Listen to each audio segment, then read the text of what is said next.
ये है junction news.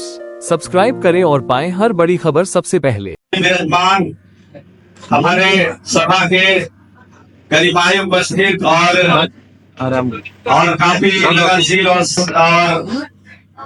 पूरे बिहार को एक नया नेतृत्व बिहार को देने वाले कांग्रेस पार्टी के प्रदेश अध्यक्ष माननीय राजेश राम जी को धन्यवाद देता हूँ।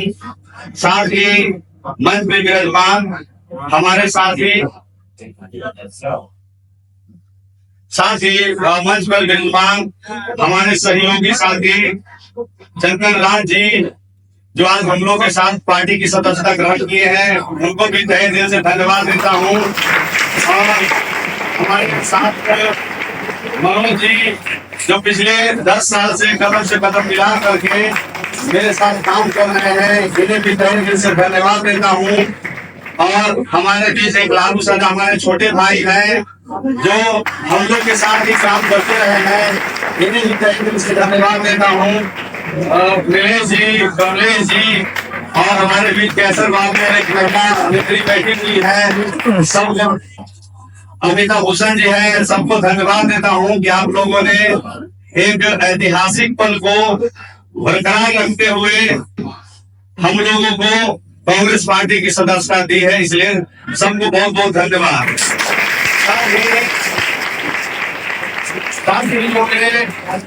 पिछले 10 सालों से मैंने संविधान शिक्षा केंद्र नाम से एक ऑर्गेनाइजेशन चलाता रहा हूँ।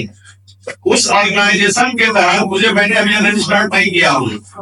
उस ऑर्गेनाइजेशन के तहत वो तमाम बस्तियां जहाँ तक सरकार की सरकारी सुविधाएं नहीं पहुँचती है, वैसे घर जा करके लाखों बच्चे बच्चियों को शिक्षा से जुड़ने का काम किया हूँ।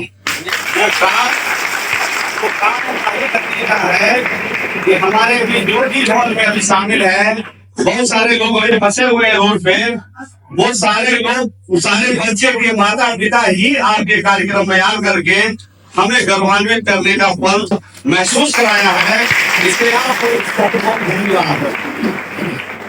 मैं कभी किसी पार्टी का सदस्य नहीं रहा हूँ, वैसे मेरे साथ जो कार्यकर्ता है वो लोग भी पार्टी का दामन थामेंगे, लेकिन इससे पहले मुझे कहा गया कि आप पहले दो जिंदाबाद राहुल गांधी जिंदाबाद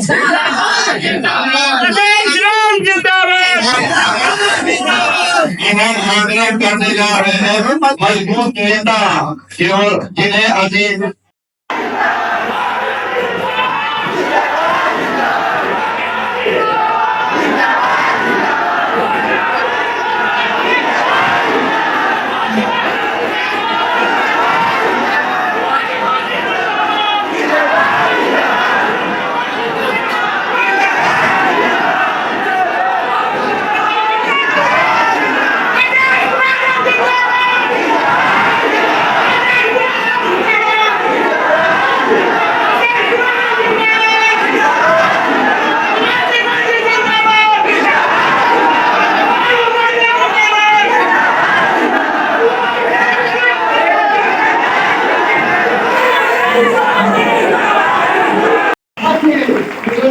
जिसके साथ आए हुए उनके साथ कोई समस्या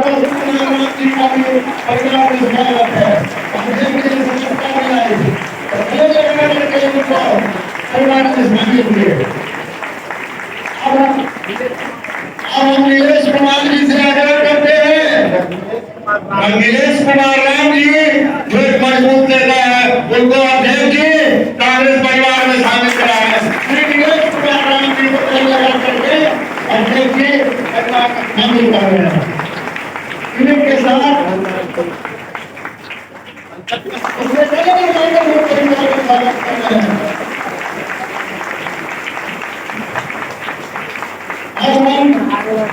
आगे करेंगे।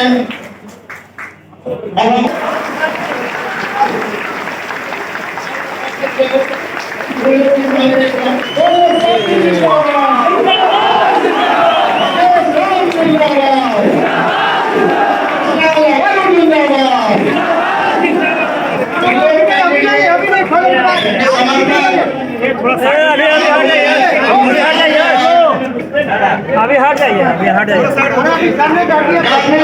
काफी संख्या में महिला कार्यकर्ता त्रिलोक मांझी जी के साथ सदस्यता ग्रहण करें। जोरदार ताली बजाकर के स्वागत करें।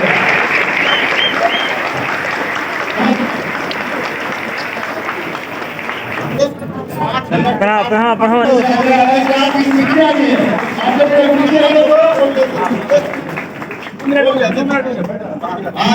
ताली बजाकर महिला समागम को राष्ट्रीय गीत का स्वागत कर रहे हैं। मीडिया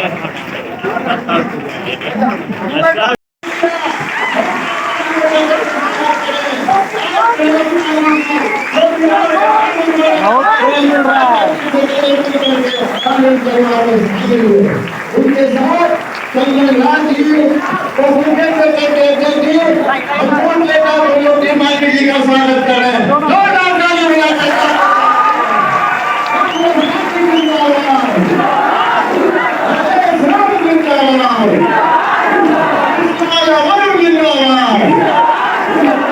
बहुत बहुत धन्यवाद।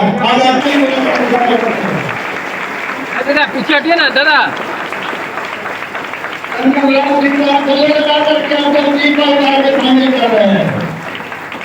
हम आग्रह करेंगे अध्यक्ष से कि मनोज कुमार राम जी संस्थापक हमारे छोटे भाई समान त्रिलोकी कुमार मांझी जी मंचा से इनके टीम के साथी सम्मानित चंदन राम जी जो समस्तीपुर के यूनिट से जुड़े हुए हैं। मंच पर इस मिलन समारोह में साक्षी बने मनोज कुमार राम जी जो दनियावा से हैं, ललन प्रसाद जी जो सीतामढ़ी से हैं, लालू प्रसाद जी, सम्मानित नीलेश कुमार राम जी,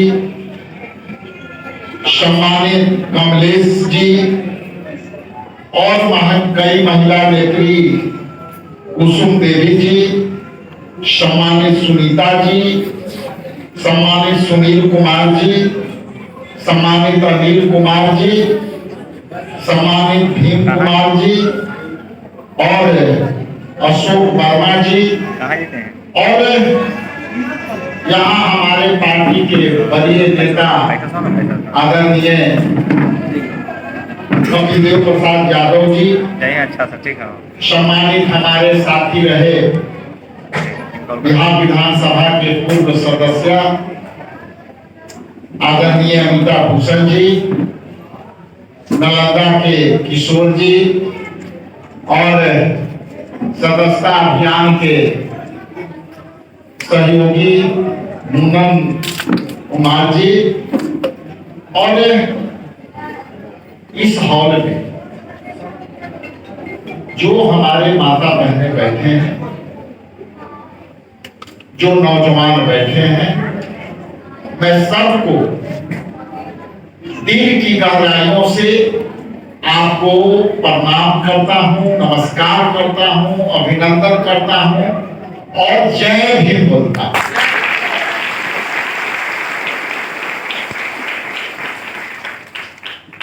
आप यहां आए, कई मिलन समारोह की सिलसिला जारी है और उसी सिलसिले में एक बड़ा ही समाज के नींव को खड़े करने वाले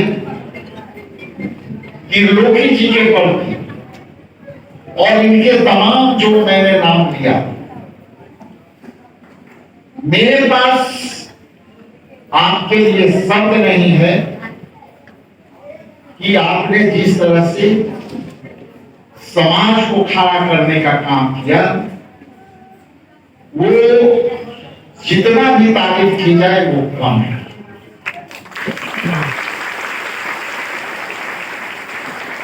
क्योंकि जिस समाज से आप आते हैं और उसी समाज के हम भी आते हैं। भले ही यहाँ हम 22 जातियों के रूप में देखते हैं, लेकिन हम भी एक दलित परिवार के बेटा हैं और दलित परिवार में हम चमार जाति से आते हैं।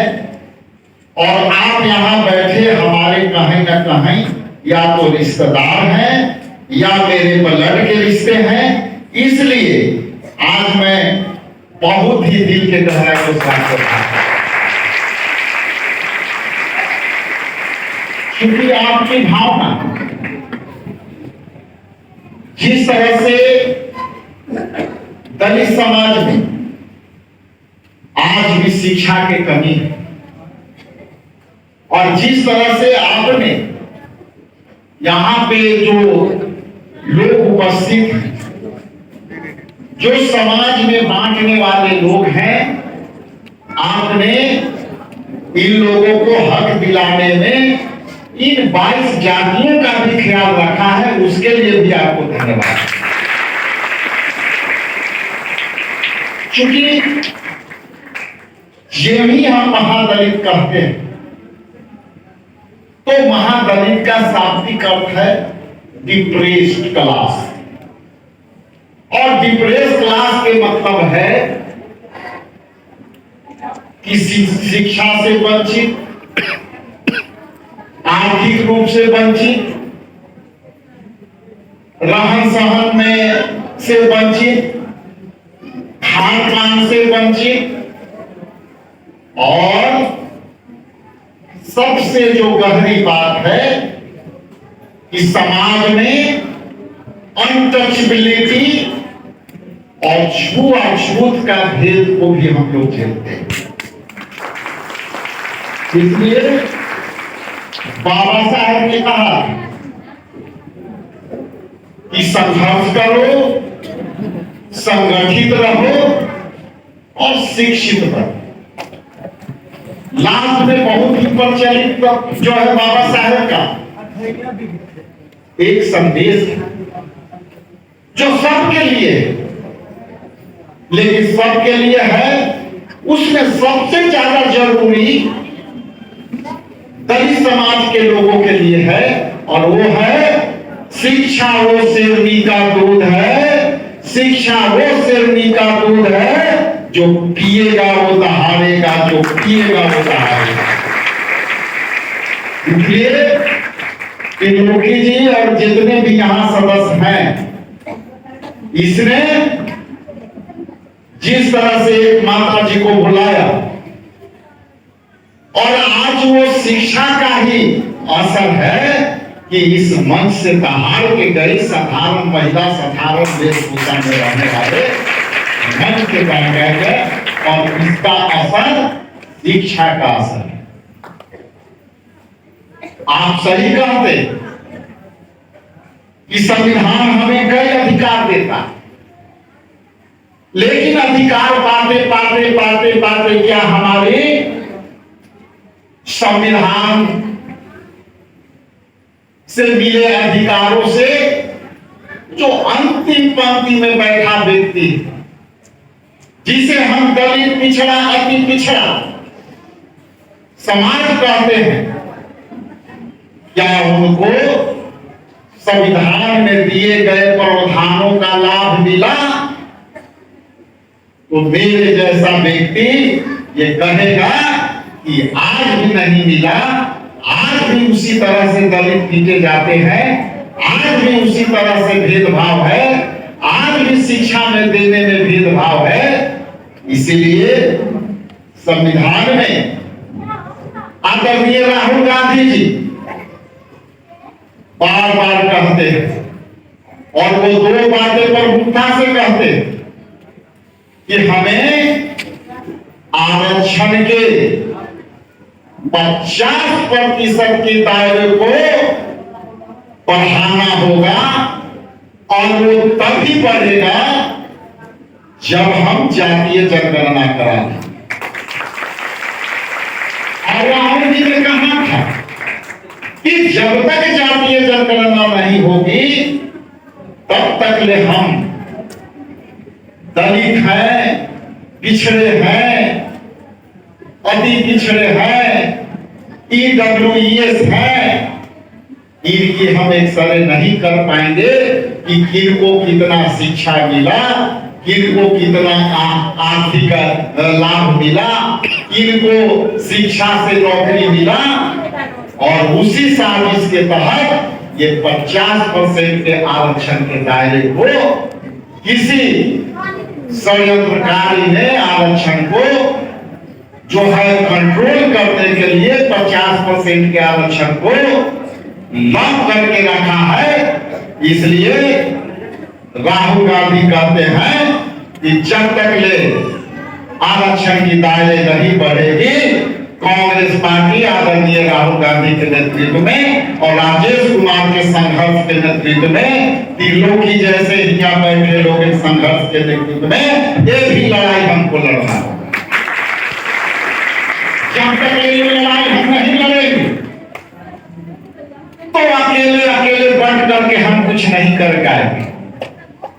क्योंकि जब लोकतंत्र का बात आती है तो हमें बाबा साहब ने कहा था कि हमको लोकतंत्र के मंदिर पर भी हमें ध्यान रखना है। और उस लोकतंत्र के मंदिर लोकसभा है, राज्यसभा है, विधानसभा है, विधान परिषद है, उसमें भी हमारी भागीदारी करनी चाहिए।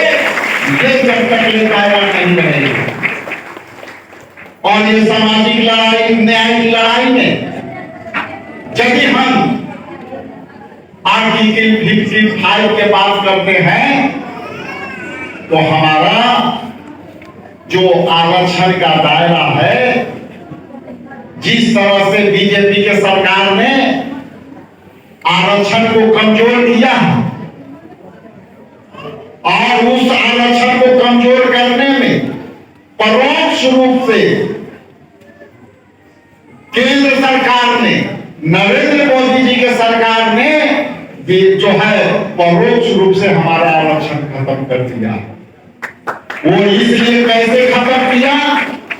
तो आप जाइए गांवों में, आप जाइए अपने पंचायतों में, आप जाइए अपने प्रखंडों में, उनसे पूछिए कि क्या हमारा आरक्षण प्राइवेट सेक्टर में है?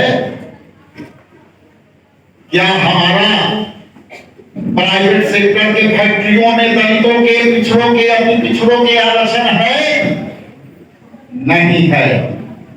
और यदि हुआ नहीं है तो जिस तरह से जितनी भी रेलवे को प्राइवेटाइजेशन किया गया, जितनी भी जो है सेल कंपनियां, जितनी भी सरकारी उपक्रम केंद्र की कंपनियां हैं, उसमें यदि हमारा प्राइवेट है तो हम समझते हैं कि हमारी आरक्षण की दायरा खत्म हो चुकी है।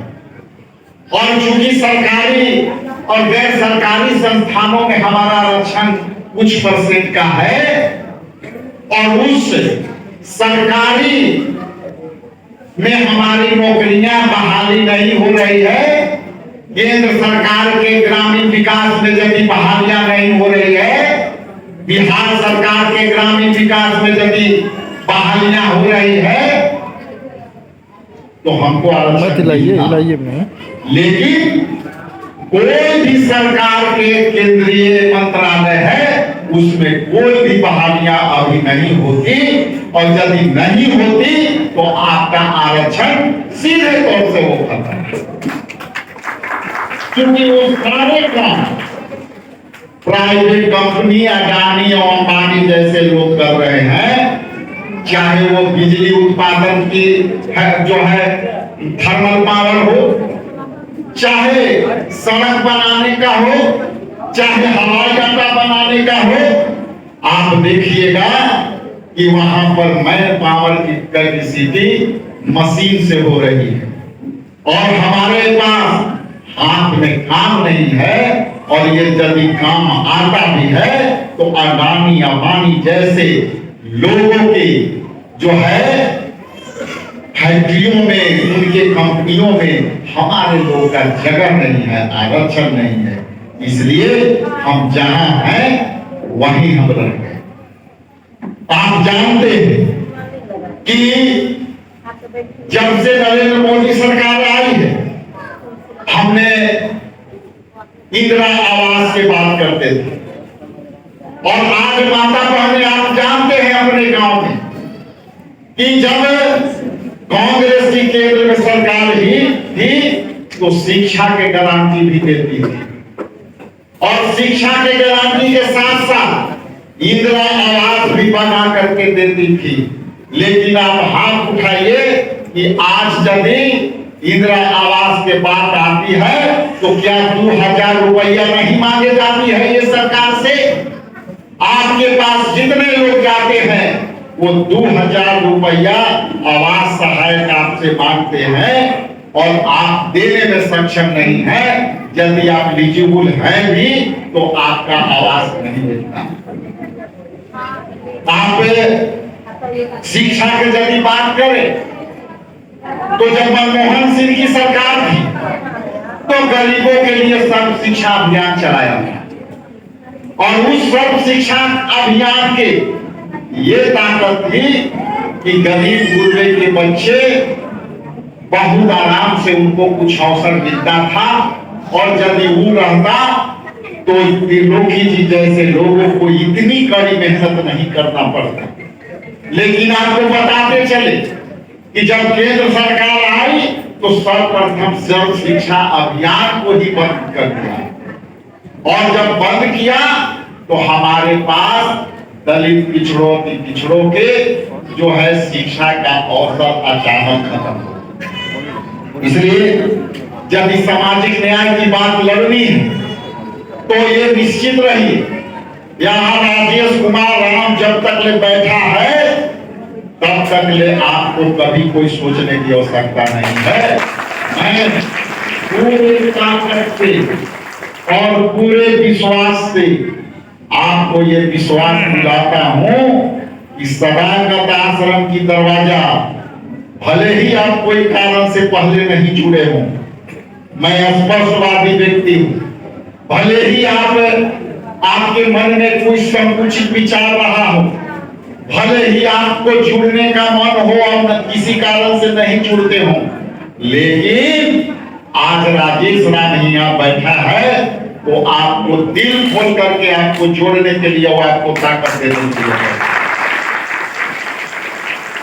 आने वाला समय में हम चुनाव लड़ेंगे, और जिसकी जितनी हिस्सेदारी उसकी उतनी भागीदारी, और मैं स्पष्ट कर दूं कि आने वाला समय में आपकी हिस्सेदारी तय होके रहेगी, तय होके रहेगी।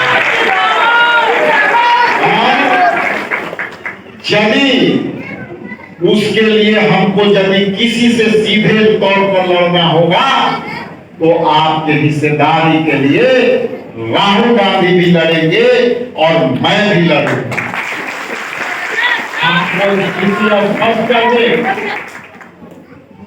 कि बड़ा दुख होता है कि यदि कई भी सामाजिक संगठन से हमारी बात होती है, हम आभारी हैं अपने प्रभारी कृष्णा लवरू जी का, हम आभारी हैं उन तीनों प्रभारियों का कि हम लोगों ने काम करने का अपना तरीका चेंज किया है। चूंकि मानना है कि यदि हम अपने आप को बदल देंगे नहीं तो हम समझते हैं कि संगठन खड़ा नहीं होगा। लेकिन आज तक मैं स्पष्ट कर दूं कि शायद आपकी हिस्सेदारी कम मिली हो, शायद आपकी हिस्सेदारी देने में कोई कमियां रही हो, लेकिन हम जब आए हैं तो आपकी सारे हिस्सेदारियां आपका ये तय है। और जब विधानसभा में जब हम दूसरे बार के सदस्य हैं और जब मैं देखता हूं तो कई जातियां समूह ऐसे हैं जिनका प्रतिनिधित्व विधानसभा के अंदर नहीं है। यदि समाज की अंतिम पंक्ति के बात करें तो हमारा भाई भी जो श्मशान घाट पर आग देने का काम करता है, उस जाति का भी कोई विधानसभा में प्रतिनिधित्व देने वाला नहीं।